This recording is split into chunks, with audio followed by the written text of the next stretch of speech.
তো গাইস, বরাবরের মতো আমরা অনেক কষ্ট করার পরে চলে আসলাম আমাদের সেই শুটিং রিসোর্ট। এখানে আমরা প্রায় প্রতিদিনই নিয়মিত ভিডিও করতে আসি। এই যে দেখতে পাচ্ছেন একটা বড় লেক। তো ওই যে দেখেন জেলেরা মাছ ধরতে এসেছে অনেক কষ্ট করে। আমরা জানি না তারা কত কি পেয়েছে, কিন্তু আমরা যে দূর থেকে কষ্ট করে আসলাম, এই যে দেখেন আমাদের সেই নিস্তব্ধ এলাকা, আর এইগুলো জায়গা অনেক সুন্দর। কি পরিমাণ বাতাস আপনাদেরকে বলে বোঝাতে পারবো না।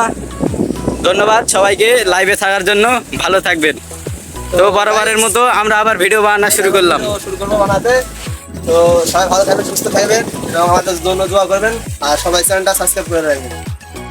এটা হলো আমাদের সেই স্টার, নতুন নিউ পার্সন আমাদের চ্যানেলের।